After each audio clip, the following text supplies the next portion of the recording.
Allez, je reprends, même cadre, même réglage, puisque pour moi ce travail de carnet c'est ça aussi, ça veut dire le pied là, il est posé d'un côté, tu attrapes le pied, tu le poses là, il s'écarte, donc à la même hauteur, même angle, bon je peux changer un peu l'angle si je veux, l'appareil photo il est prêt aussi, je le glisse dans la petite rainure et j'appuie sur record, et là c'est toujours Roland Barthes par lui-même, passage lu hier soir.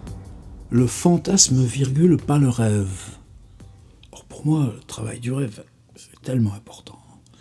Rêver, bien ou mal, est insipide. Quel ennui que celui des récits de rêve. Plus loin, il revient là-dessus. Il dit, ça c'est ma relation au récit de rêve. Or, la question du rêve, comme pratique, là, en amont, pratique hors contrôle conscient, pour moi c'est toute une série de grammaire, d'exercices, et c'est pas le récit de rêve qui compte, c'est le récit de ces pratiques de rêve. Mais c'est pas le propos là, aujourd'hui. C'est pas là sur le terrain du rêve que j'attends Roland Barthes, c'est juste ça. En revanche, le fantasme, alors moi on m'aurait dit, bah, là tu nous fais tes fantasmes, c'est pas mon univers. Le rêve, le fantasme, lui il dit pas le rêve, le fantasme, alors que moi je me disais, le rêve, mais bon,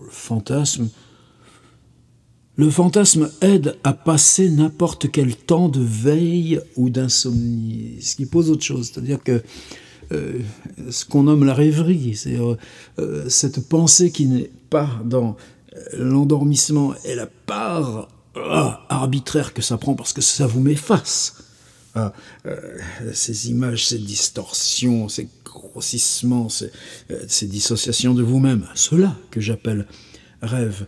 Et puis dans l'insomnie, par exemple dans l'insomnie tu peux préparer là ce qui se passe dans les carnets ou ce qu'on va faire en atelier, ou dans l'insomnie il se passe tellement et tellement de choses, ou revenir en tel voyage, et la veille, il y a peut-être une notion aussi de possibilité de relâchement de la veille.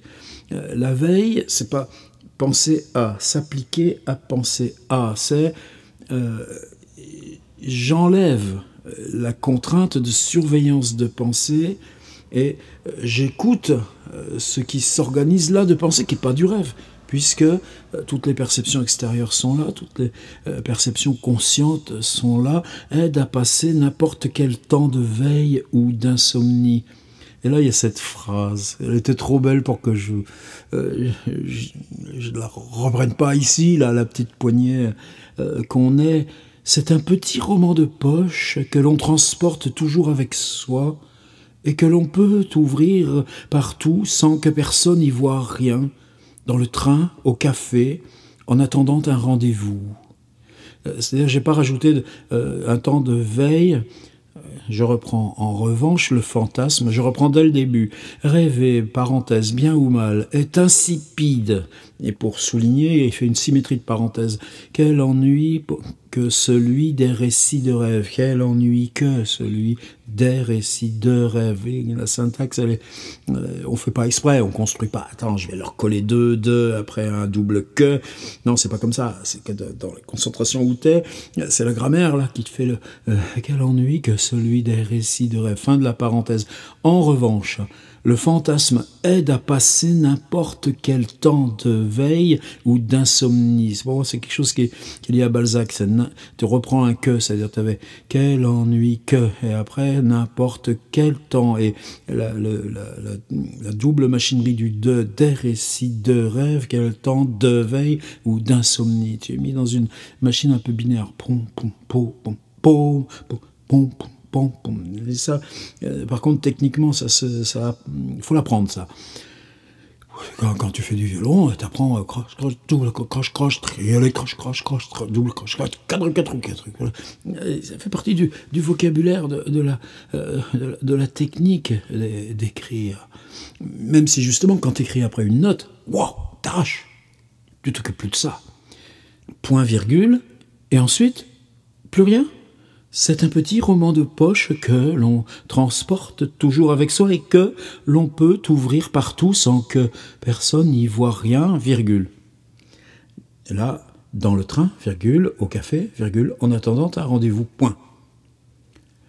Et ce long syntagme, avec son emboîtement des queues, c'est un petit roman de poche que l'on transporte toujours avec soi et que l'on peut ouvrir partout sans que personne n'y voie rien. Il y a 3 queues, c'est les 3 queues. C'est pas que ça fait une ponctuation ou un rythme qui creuse la phrase, c'est un emboîtement qui s'autogénère en permanence, tout en utilisant encore petit roman de poche, PRMP. Si je lis, c'est un exercice que j'aime bien, ça, lire que les consonnes. Je le fais très souvent en atelier d'écriture, mais pour soi-même aussi. C'est PTRMN dépêche qu'elle était RPRTT TJSC KLP et VRPRTSK PR Ivoire R, etc. C'est dur comme exercice, attention. Mais si vous le faites une fois, si je relis, ce sera à ma surprise. C'est un petit roman de poche que l'on transporte toujours avec soi et que l'on peut ouvrir partout sans que personne n'y voie rien. Dans le train, au café, en attendant un rendez-vous. Et après, il part sur autre chose. Le rêve me déplaît parce qu'on y est tout entier absorbé. C'est ce qui lui fait peur à Barthes.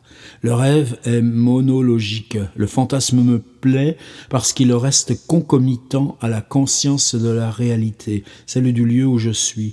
Ainsi se crée un espace double, déboîté, échelonné, au sein duquel une voix, je ne saurais jamais dire laquelle, celle du café ou celle de la fable intérieure, comme dans la marche d'une fugue, se met en position d'indirect.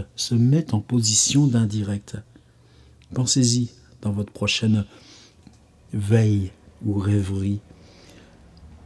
Quelque chose se tresse, sans plume ni papier, un début d'écriture. C'est-à-dire dans l'amont de l'écriture est déjà l'écriture. Attends, je te remets le fond d'écran. Je préfère avoir ce petit flux rythmé d'images, s'il veut bien. Hop là, en plus c'est des maisons d'écrivains, mais je ne connais pas la maison de Barthes à Bayonne. Le début d'écriture, c'est déjà de l'écriture avant d'être plume et papier. Et là, pour ces expériences de vidéo, je pense que c'est vraiment décisif. C'est-à-dire, tu explores l'écriture précisément en son début sans plume ni papier, mais où? Peut-être les portes du rêve, les portes du fantasme, les portes de la veille peuvent être là, concaténées, déposées, l'espace de quelques minutes. Et puis, pour moi, c'est un petit roman de poche. Alors, le roman, là j'en ai par exemple des petits romans que ma grand-mère paternelle dans les années 20 à Paris, c'est des petits romans populaires qu'on vendait sur les trottoirs. Des petits romans de poche. Les petits romans de poche, c'est pas le gros Balzac que tu emmènes avec toi, c'est la miniaturisation. Cette question de la miniature, elle a toujours été présente dans la littérature. Aldo Mannuccio à Venise vers 1480. Donc le petit roman de poche, c'est que tu emmènes avec soi toute la puissance d'un Proust ou d'un Balzac. Mais au format de poche, ce qui est peut-être même est-ce que par exemple j'aime lire ce genre de livre dans le téléphone qui est un outil de poche? Probablement non, alors que quand je suis sur Kindle, je le mets pas dans ma poche. D'abord ce serait fragile, je le mets plutôt dans le sac, je le sors, mais il est sur la table de chevet. Mais c'est aussi une affaire d'être petit par rapport au livre, cette liberté que ça donne. Vous voyez comment je lis Roland Barthes autrement que si j'étais dans la révérence du livre. C'est un petit roman de poche, mais le roman, il est écrit par un auteur. Et le roman, il est fixé par le fait même de l'avoir transformé en livre de poche. Mais quand il dit petit roman de poche, c'est beaucoup plus qu'une édition poche d'un livre. C'est un petit roman de poche que l'on transporte toujours avec soi et que l'on peut ouvrir partout sans que personne n'y voie rien. Tu l'ouvres sans que personne n'y voie rien. C'est-à-dire que le petit roman de poche, il est là, dans la tête. C'est ça, le journal. C'est un petit roman de poche que l'on transporte toujours avec soi et que l'on peut ouvrir sans que personne n'y voie rien. Merci, Roland Barthes.